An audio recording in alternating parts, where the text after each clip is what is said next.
কল্পনা করুন আপনি একটি ট্রেনে বসে আছেন। জানালার বাইরে দিগন্ত জোড়া বরফে ঢাকা প্রান্তর, মাঝে মাঝে বিশাল পর্বতমালা, আবার কখনো গভীর অরণ্যের রহস্যময় ছায়া।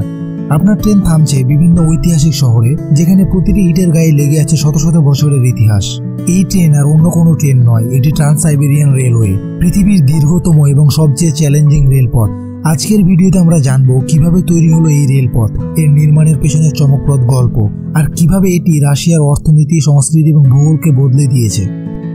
আপনারা কি জানেন এই রেলপথ তৈরির সময় প্রকৃতি এতটাই নিষ্ঠুর ছিল যে কয়েক হাজার শ্রমিক এতে প্রাণ হারিয়েছেন, আর কিছু অংশ নির্মাণে অপরাধীদের বাধ্য করা হয়েছিল কাজ করতে। আসুন আজ আমরা এই ঐতিহাসিক রেলপথের নির্মাণের অজানা সব গল্পে ডুব দিই।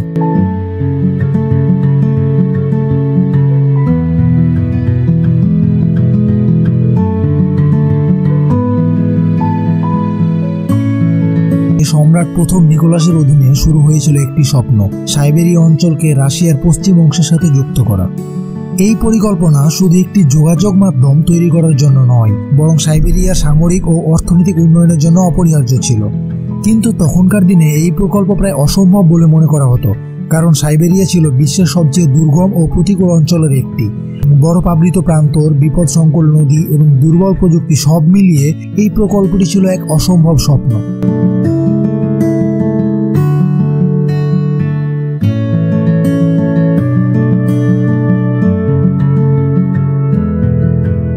1981 সালের মে মাসে ভ্লাদিভস্টক এবং চেলিয়াবিন্স্ক থেকে একযোগে নির্মাণের কাজ শুরু হয়। প্রথম ধাপে তৈরি করা হয়েছিল ব্লাগোভেস্চেনস্ক থেকে গ্রাফস্কাই স্টেশন পর্যন্ত 408 কিলোমিটার রেলপথ। এই সময়ে কাজের গতি দ্রুত হওয়ার পেছনে কারণ ছিল সরকারের ব্যাপক অর্থায়ন এবং শ্রমিকদের নিরলস পরিশ্রম। কিন্তু প্রকৃতির প্রতিকূলতায় কিছু অংশে কাজ থমকে যায়। প্রথম ধাপে ওব নদী থেকে ইরকুটস্ক পর্যন্ত 1871 কিলোমিটার লাইন তৈরি করতে সময় লেগেছিল প্রায় 8 বছর। এই ধাপে শ্রমিকদের প্রধান চ্যালেঞ্জ ছিল বরফের নিচে জমাটবদ্ধ মাটি কেটে লাইন বসানো।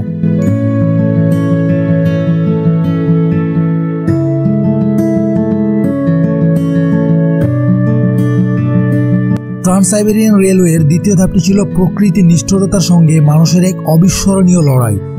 মাইসোবা স্টেশন থেকে সিল্কা নদী পর্যন্ত 1104 কিলোমিটার দীর্ঘ এই রেল লাইন নির্মাণ করতে শ্রমিকদের অসীম ধৈর্য আর সাহসের পরীক্ষা দিতে হয়। দ্বিতীয় ধাপে নির্মাণের প্রধান চ্যালেঞ্জ ছিল বৈরী আবহাওয়া। সাইবেরিয়ার এই অঞ্চলে শীতকাল এতটাই নির্মম যে তাপমাত্রা শূন্যের নিচে নেমে হিমাঙ্ক থেকে অনেক দূরে পৌঁছায়, এমনকি নদী ঝর্ণাগুলিও বরফে ঢেকে যায়। বরফ কাটার জন্য শ্রমিকদের বিশেষ কৌশল এবং টুলস ব্যবহার করতে হতো। এমনও একটি স্থানে ট্রেনের রেলপথ তৈরি করতে গিয়ে শ্রমিকরা প্রতিদিন চরম কষ্টের মুখোমুখি হতেন। সাইবেরিয়ার তুষার ঝড় শুধু শ্রমিকদের শারীরিক সক্ষমতাকেই চ্যালেঞ্জ করত না, বরং মানসিক ধৈর্যও প্রায়শই শেষ সীমানায় পৌঁছে যেত। অনেক সময় শ্রমিকদের তাঁবু উড়িয়ে নিয়ে যেত এই ঝড়, আর তাঁবুর অভাবে বরফের মধ্যে রাত কাটাতে হতো। শুধু প্রাকৃতিক চ্যালেঞ্জ নয়, বিপজ্জনক বন্যপ্রাণী যেমন ভালুক এবং নেকড়ে প্রায়ই শ্রমিক শিবিরে আক্রমণ করত। এছাড়া স্থানীয় দস্যুদের হুমকিও শ্রমিকদের নিত্যদিনের সমস্যার অংশ ছিল। একদিকে প্রকৃতি, অন্যদিকে মানুষের নির্মমতা, সব মিলিয়ে এটি যেন এক অসম যুদ্ধ।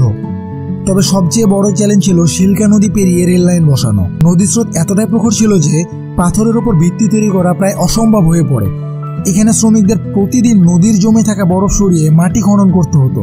পাথরের স্তম্ভ তৈরি করতে গিয়ে অনেক শ্রমিক তাদের জীবনও হারান। এছাড়া পাহাড়ি এলাকা এবং গভীর উপত্যকাগুলোর মধ্য দিয়ে রেলপথ বসানো আরও কঠিন কাজ ছিল। নির্মাণকারীরা ব্লাস্টিং করে পাহাড় কেটে পথ তৈরি করতেন, কিন্তু প্রয়োজনীয় সরঞ্জামের অভাবে অনেক সময় হাতে হাতুড়ি আর শাবল দিয়েই পাথর কাটার কাজ করতে হতো। এটি শ্রমিকদের জন্য ছিল অসীম কষ্টকর এবং বিপজ্জনক। প্রকৃতির এই বিরূপতার পাশাপাশি নির্মাণ সামগ্রীর অভাব এবং রসদ সরবরাহ সমস্যা ছিল। অনেক সময় কয়েক সপ্তাহ ধরে খাবার এবং জ্বালানি সংকট দেখা দিত। এই সংকট কাটিয়ে উঠতে স্থানীয় গ্রামবাসীদের সহায়তা নেওয়া হতো। গ্রামবাসীরা তাদের খাবার এবং সরঞ্জাম সরবরাহ করতেন। যদিও এই রুট নির্মাণে অগণিত শ্রমিক তাদের জীবন উৎসর্গ করেছিলেন, তাদের এই পরিশ্রমই সাফল্যের মূল চাবিকাঠি হয়ে দাঁড়ায়। 1899 সালে সিল্কা নদী পেরিয়ে দ্বিতীয় ধাপের কাজ সম্পন্ন হয়। এই ধাপের শেষে কাভারবাস পর্যন্ত 361 কিলোমিটার রেল লাইন তৈরি হয়, যা রাশিয়ার পূর্বাঞ্চলকে সরাসরি যুক্ত করে। এই ধাপের নির্মাণের প্রতিটি পদক্ষেপে এক একটি গল্প, শ্রমিকদের ত্যাগ, প্রকৃতির সঙ্গে লড়াই এবং প্রতিকূল পরিস্থিতি অতিক্রম করার এই যাত্রা ট্রান্স সাইবেরিয়ান রেলওয়েকে শুধু একটি রেলপথ নয়, বরং এক মানবিক অধ্যায়ে পরিণত করেছে।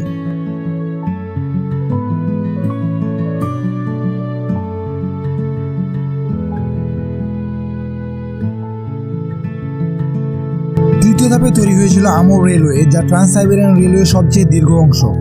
স্টাটেক্স থেকে কাবারস পর্যন্ত 2130 কিলোমিটার রেল লাইন নির্মাণ করতে সময় লেগেছিল 6 বছর। এই অংশটি নির্মাণের সময় প্রকৃতির প্রতিকূলতা নির্মাণ শ্রমিকদের জন্য প্রতিদিনের লড়াইয়ে পরিণত হয়েছিল। হিমাঙ্কের নিচে তাপমাত্রা, ক্রমাগত তুষারপাত এবং বৈরী আবহাওয়া নির্মাণ কাজে চরম বাধা সৃষ্টি করেছিল। আমুর নদীর উপরে তৈরি হয়েছিল একটি চমকপ্রদ ব্রিজ, যা রেলওয়ের গৌরব বৃদ্ধি করেছে। 64 মিটার উঁচু এবং 2.6 কিলোমিটার দীর্ঘ এই ব্রিজটি নির্মাণ করতে খরচ হয়েছিল প্রায় 13.5 মিলিয়ন রুবল। নির্মাণকালীন সময়ে এই ব্রিজের কাজ এতটাই চ্যালেঞ্জিং ছিল যে এটি নির্মাণ প্রকৌশলীর কাছে একটি অলৌকিক কাজের মতো বিবেচিত হয়। এই কারণে এই ব্রিজটি পরিচিতি পেয়েছে আমুর মিরাকেল নামে। এই ব্রিজের মাধ্যমে ট্রান্স সাইবেরিয়ান রেলওয়ে ইউরোপ এবং এশিয়ার মধ্যে একটি শক্তিশালী সংযোগ স্থাপন করে। বরফে ঢাকা পাহাড়, নদী এবং বিস্তৃত তৃণভূমির মধ্য দিয়ে প্রবাহিত এই রেলপথ রাশিয়ার জন্য শুধুমাত্র একটি পরিবহন মাধ্যম নয়, বরং দেশের অর্থনৈতিক এবং সামরিক শক্তির প্রতীক হয়ে উঠেছে। ট্রান্স সাইবেরিয়ান রেলওয়ের শেষ অংশটি সম্পন্ন হয়েছিল রাশিয়ার মধ্য দিয়ে, যখন পুরো রেলপথ একত্রিত হয়ে একটি ঐতিহাসিক যাত্রার সূচনা করে। আজ এই রেলপথ শুধু রাশিয়ার নয়, সারা বিশ্বের প্রকৌশল ইতিহাসের একটি অবিচ্ছেদ্য অংশ। এই দীর্ঘ রেলপথ নির্মাণে লাখো শ্রমিকের কঠোর পরিশ্রম, ধৈর্য এবং আত্মত্যাগ জড়িয়ে রয়েছে। ট্রান্স সাইবেরিয়ান রেলওয়ে একাধারে প্রযুক্তি, প্রকৃতি এবং মানুষের মেলবন্ধনের এক অনন্য উদাহরণ।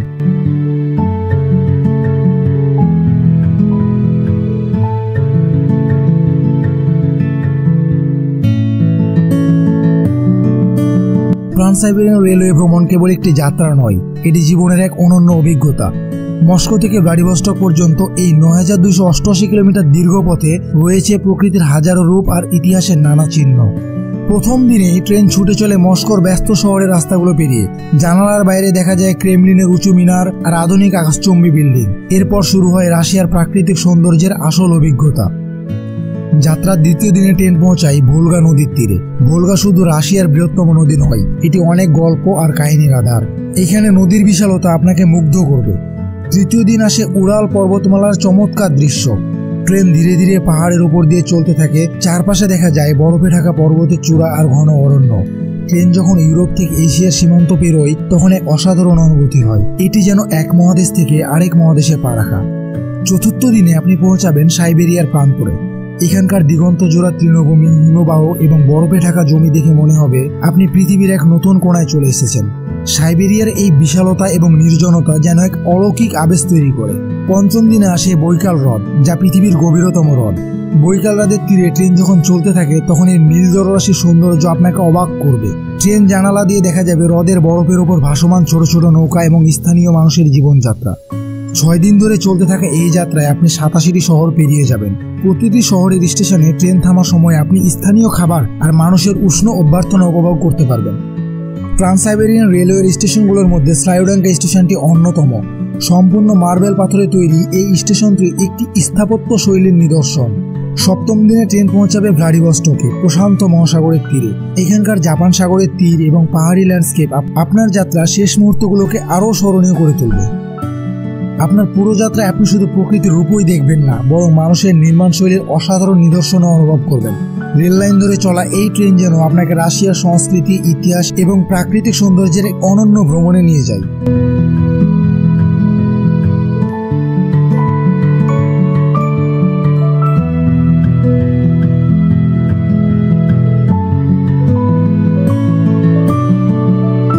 ট্রান্স সাইবেরিয়ান রেলওয়ে শুধু একটি রেলপথ নয়, এটি একটি ইতিহাসের প্রতীক। এটি প্রকৃতির সাথে মানুষের সংগ্রামের এক জীবন্ত উদাহরণ। বন্ধুরা, এই রেলপথের গল্প আপনাদের কেমন লেগেছে? যদি ভালো লেগে থাকে তবে অবশ্যই লাইক, কমেন্ট আর সাবস্ক্রাইব করতে ভুলবেন না। দেখা হবে আবার নতুন কোনো রহস্যের গল্প নিয়ে।